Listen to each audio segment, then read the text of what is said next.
pesticides, nicotine, artificial sweeteners, pharmaceutical drugs. BPA and BPA-related compounds, PFASs, which are also known as forever chemicals. It's important to understand how toxic these chemicals are. But also how these drugs and pollutants actually impact our gut microbiota, so we can get a complete picture of our environment and human body interactions.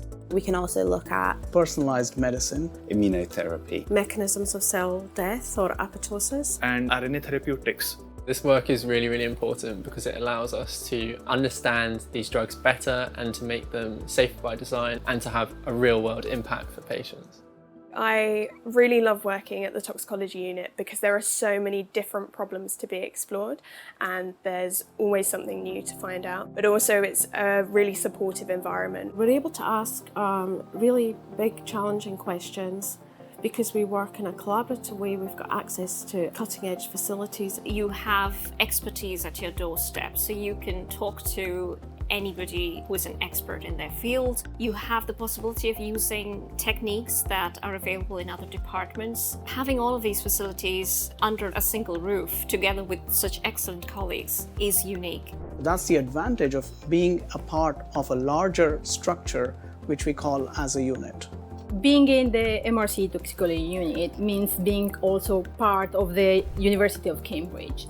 Being part of the University of Cambridge means having lots of opportunities of collaboration. We are embedded in a university with world-leading credentials, and substantial developments have occurred over the last few years that have turned the biomedical campus in Cambridge into the place to be to actually do clinical translational research. So we are close to, for example, pharmacology department, biochemistry department. But also several industries, which is what makes up the Cambridge ecosystem. So we are at the heart of research excellence and industry excellence, as well as biomedical requirements. You also have a possibility of teaching if you are interested in that. Mentoring the students, seeing that the students and postdocs come through and develop and be excited about the science, I find that really rewarding.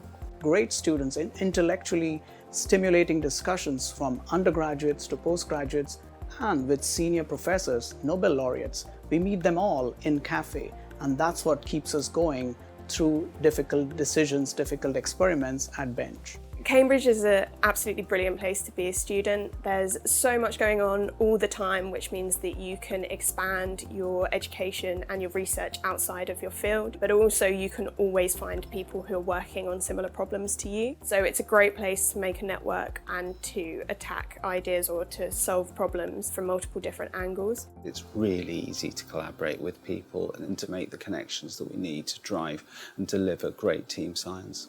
I would not be able to do what I'm doing here anywhere else. I get to learn something new pretty much every day, and you might start a day not knowing what you're going to find, and you've discovered something new by the end of the day when you go home. The challenge that it represents, like thinking how to answer these questions, the motivation keeps me going. I'm a doctor and I see patients, but I'm now in a research environment where I've got basic scientists all around me that are coming up with really exciting ideas and applications in how we can make treatment safer. Science is like a mystery. You venture into the unknown, and then step by step, one experiment at a time, you start building up a picture. Maybe it's not a complete picture always, but at least it gives you some understanding of this wonderful universe that is within us. And hopefully, in the grand scheme of things, our work here at the unit will have a positive impact on people's lives and on the planet.